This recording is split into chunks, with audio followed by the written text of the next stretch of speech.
Hello class, we're about to start our lesson 4.4, the slope of a line.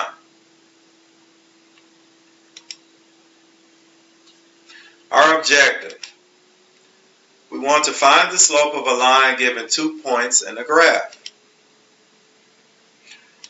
The meaning of slope is a measure of steepness and measures how rapidly the line rises or falls.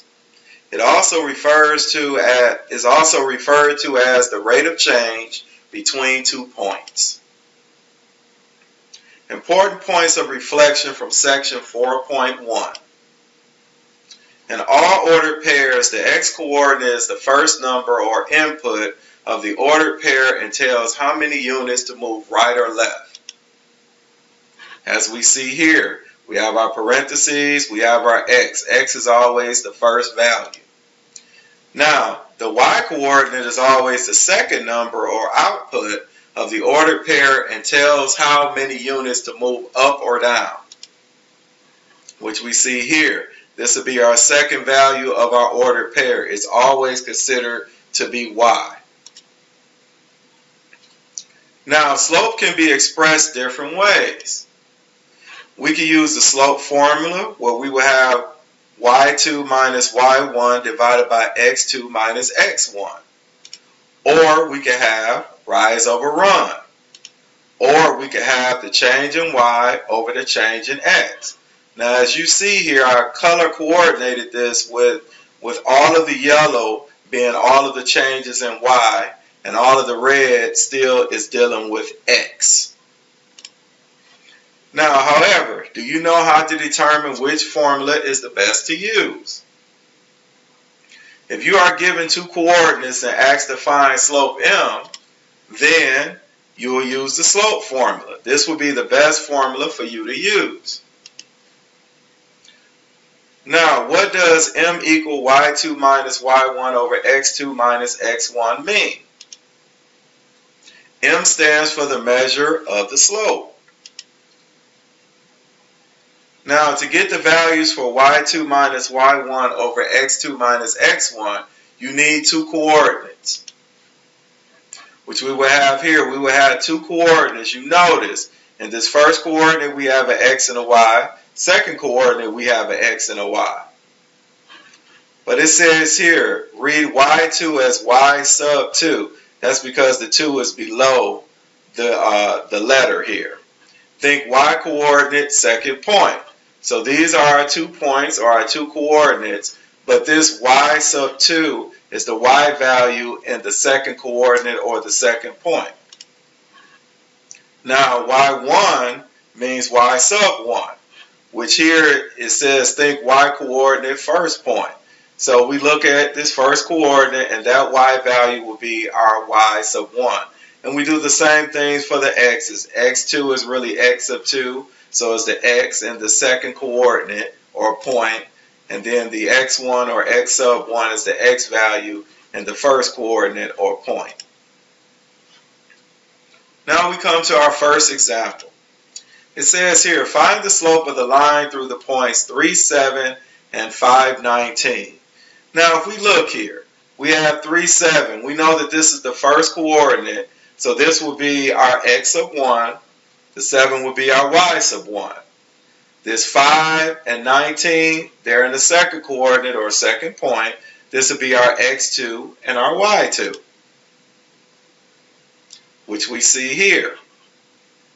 Now what we have to do next, we want to input this into the formula. So we would substitute in y sub 2, y sub 1, x sub 2, and x sub 1. And subtract. Now again, remember I told you all this before when we first started this class. Whenever you substitute in a value for a variable, you always put it in parentheses to signify that you substituted. Now, when we see that there's no changes that need to be made, we could drop the parentheses. Now we will have 19 minus 7 over 5 minus 3. 19 minus 7 is 12, and 5 minus 3 is 2. And we know 12 divided by 2 is 6. So in this situation, our answer is m equals 6. Our slope is 6. Now let's try another example. It says find the slope of the line that passes through the points -3, 15, and 4, 13. I've already set up where our x's and y's are signified here or labeled. So we will go back to the formula and we will substitute in the values. Now remember, I told you always put in what you substitute in parentheses. The reason being is usually a lot of people get tripped up when they have minus a negative number. But having that in the parentheses, that lets you know that this minus is not with this -3. So now what we would do is we would drop the parentheses in our numerator, but here this minus -3 will become positive. So that will leave us 13 minus 15 over 4 plus 3. And our final answer would be -2 over 7, and our slope is a -2 over 7. Now we move on to the next slide. We have a few facts here. The first fact, whenever your y values are the same, your slope equals 0. Also, whenever your x values are the same, your slope is undefined. So let's take a look at that. We have 6, 7, and 8, 7, 7, 9, and also 7, 5. If you notice, your y values are the same here, and here your x values are the same. So we still will use the same slope formula, and we will substitute in our values, which we have here.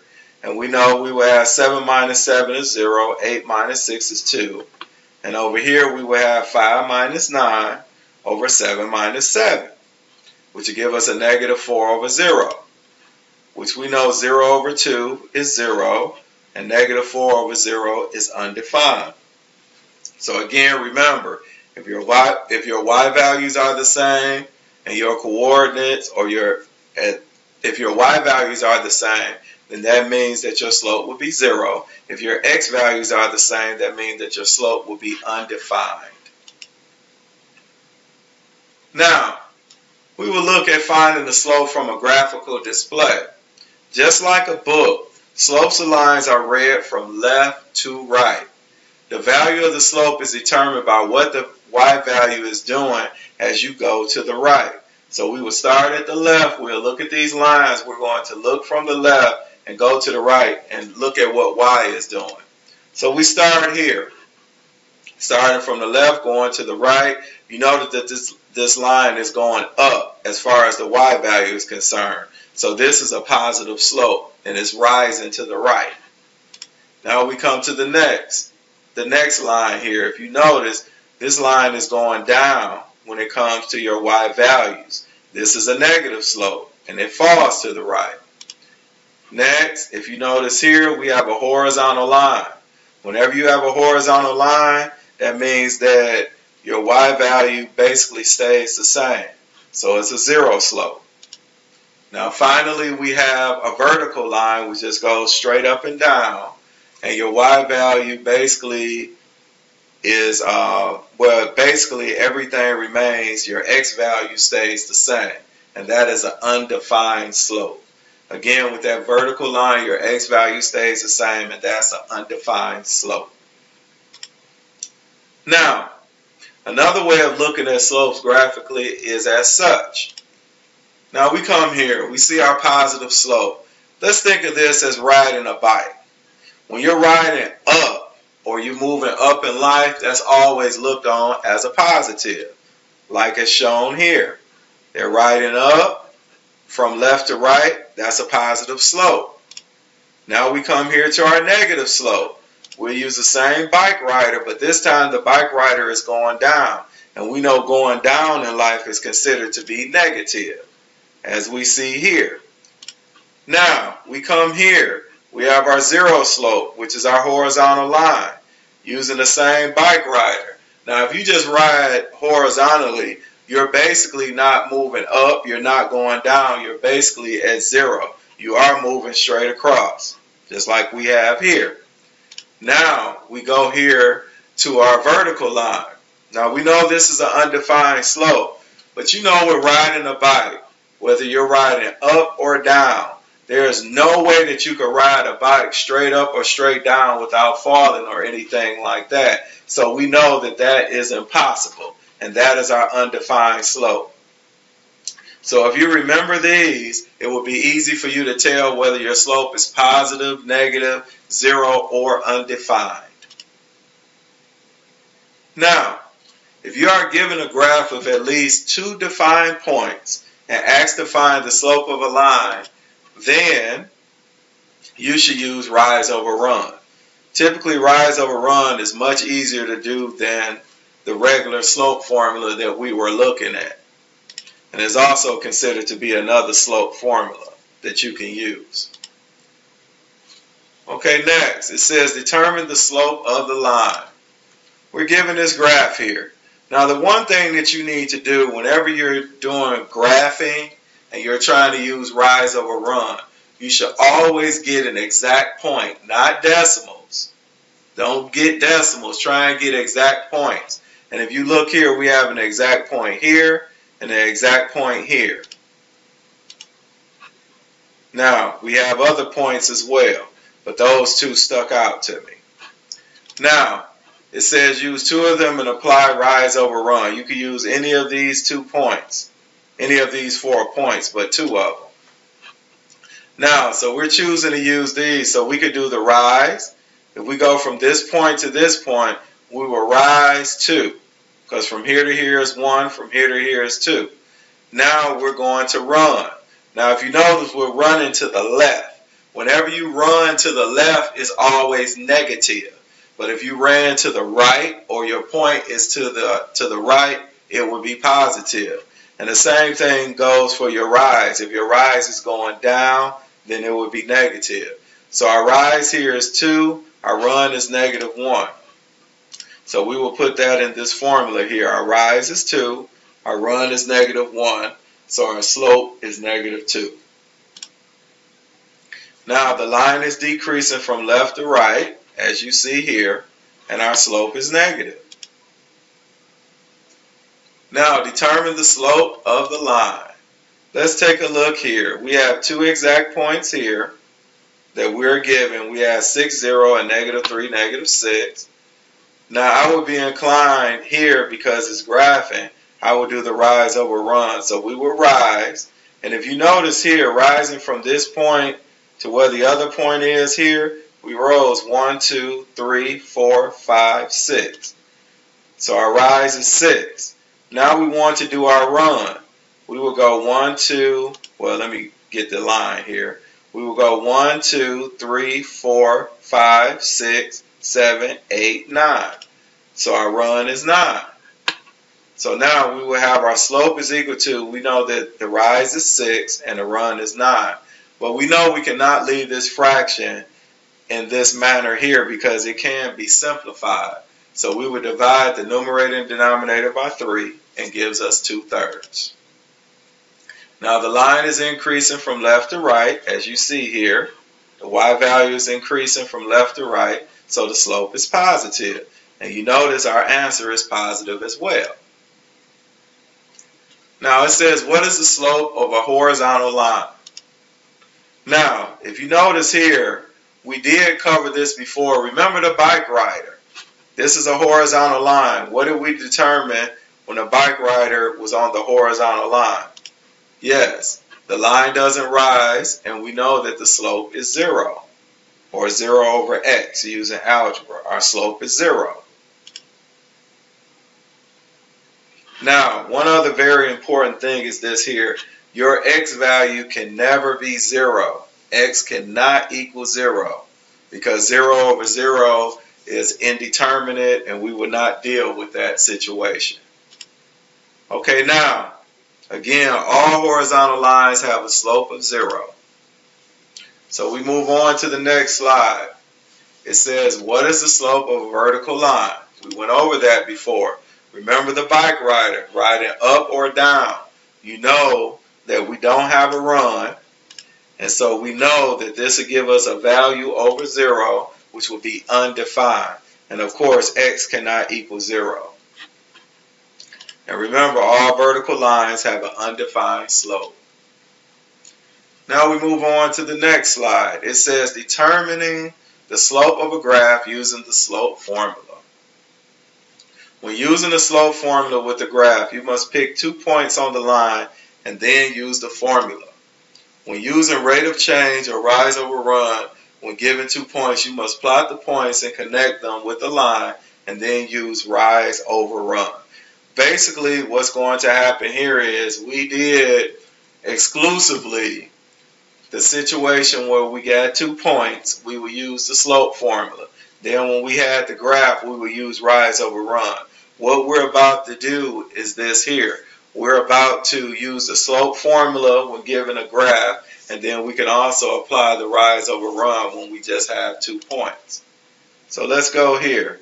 It says find the slope using this slope formula. Okay, now we have these points here. So now we have the value of both of these points, which is -3, -6, and 6, 0. So we could plot those points into this graph here. Into this equation here. You just have to figure out which one you want to be the first and which one you want to be the second coordinate. It really doesn't matter. It still will produce the same results. Okay, so our first one would be -3, -6. So we're going from left to right. The second would be 6, 0. So now we substitute. We know we have y sub 2, and then we have y sub 1, subtracted from each other. X sub 2 minus x sub 1. Now we could drop these parentheses, but because we have minus and negative, we know that becomes a plus, and it's in our numerator and denominator. 0 plus 6 is 6, 6 plus 3 is 9. And we simplify that to 2/3 like we did in the previous problem. So our slope here is 2/3. Now we come here, determining the slope using rise over run, we're given 2 points. Now this is just basically, when we're given 2 points, just like we said previously, you put the 2 points on the graph, and then you draw a straight line and connect them, then you could do the rise over run. So we're given the same 2 points, and we're going to compare both methods. Now we plot -3, -6, and we plot 6, 0. This goes in line with what was just previously said about doing the rise over run. You plot the points, and then you graph, which we did here. So now we can do rise over run. So we had m is equal to rise over run. We would do our rise, which we know here is 1, 2, 3, 4, 5, 6.